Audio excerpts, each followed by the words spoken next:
All right, here we go.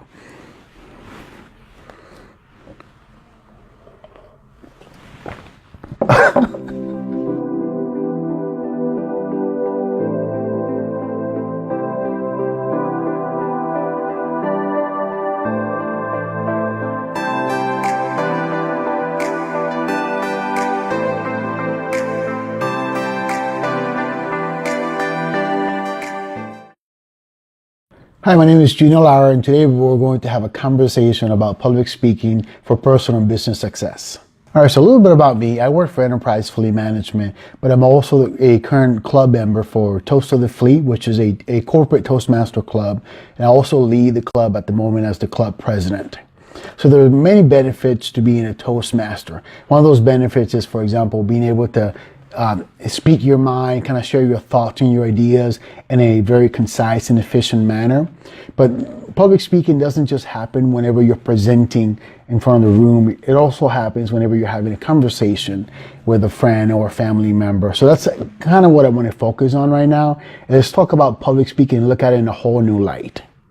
And before we get started with the 5 keys that will make your next presentation or conversation more effective, let's talk about the 4 things that you can do to help lower your anxiety before a presentation. Number 1, write down your speech.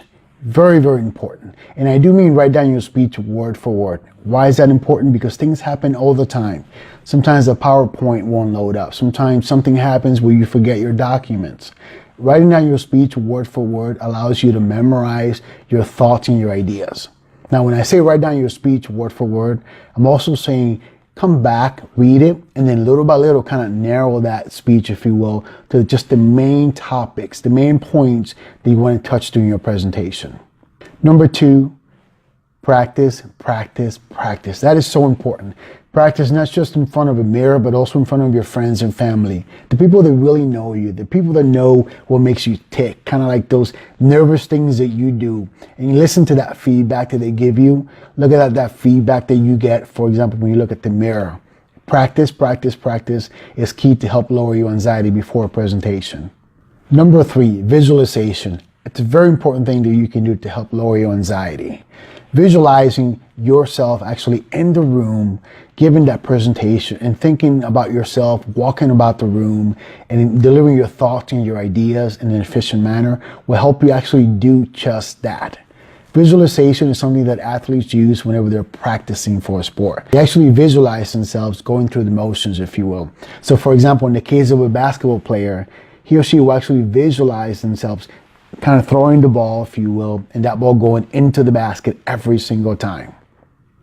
Relaxation exercises. That's going to be key, especially minutes leading into your presentation. The more relaxed you are when you start your presentation, the more you'll be able to connect with your audience. The more you'll be able to share your thoughts and your ideas. The more cool, calm, and collected that you will seem, and in turn make your audience feel as well. All right, so let's get into the meat and potatoes of this presentation and really just point at the elephant in the room. Public speaking is scary. I get it. I understand it. And depending what research you're reading, public speaking is either first or second, but only second to the fear of death when it comes to fears and phobias that humans have. Why is it so scary? I feel it's the way that we look at public speaking.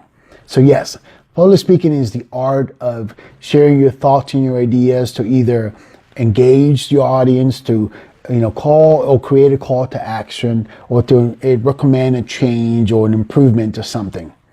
But from this point on, I recommend that you look at public speaking as simply what it is. It's a conversation.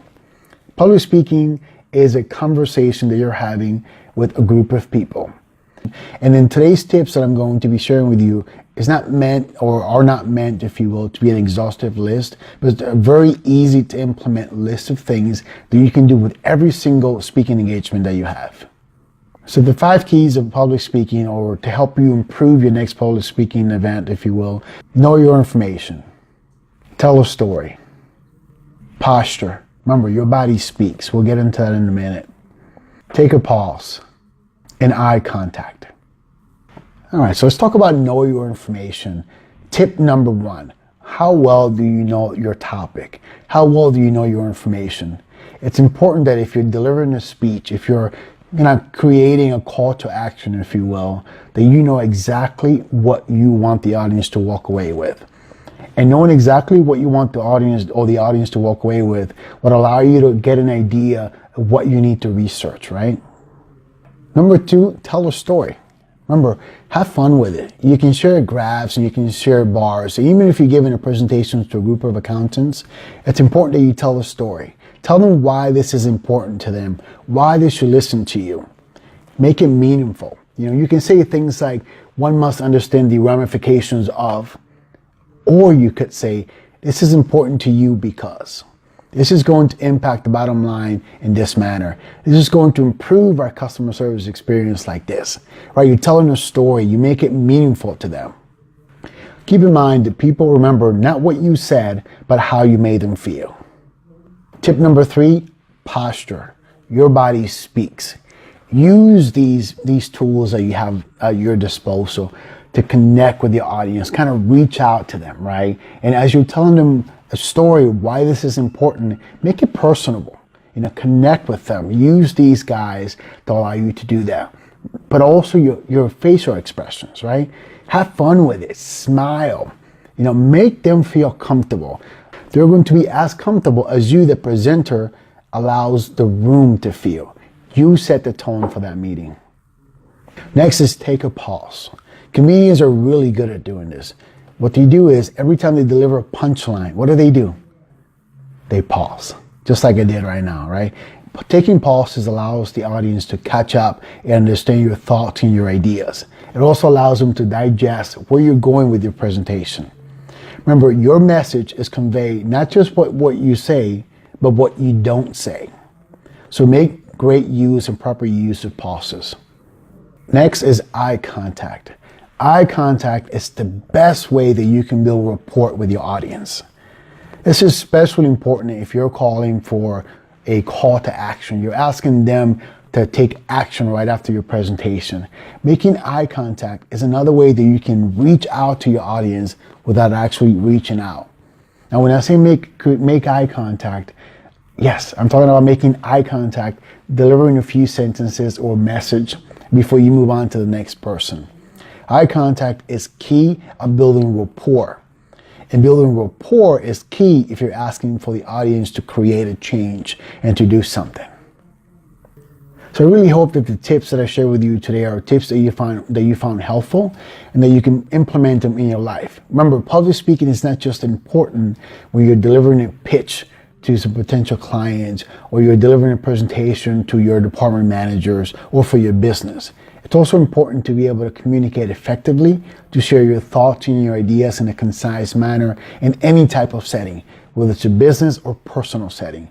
I know it's helped me quite a bit to be able to speak my mind, if you will, and be very articulate with my thoughts and my ideas. It's allowed me to connect more with my managers. It's allowed me to share more of my thoughts and my ideas with my peers. It's allowed me to better reach our customers and be able to connect with them and explain the whys of things. So I want to thank you again for watching this video. I want to thank you again for taking time out of your day. And again, I hope that you found it very helpful. Please remember to comment below. What did you like about it? What could I have done better? What could we have done better to make this more meaningful to you? But also, if you enjoyed it, feel free to comment that as well. And you can reach me if you like tips or help in preparing your next presentation. I'll be happy to help with that. Again, my name is Junior Lara, and my contact information will be displayed here in this video.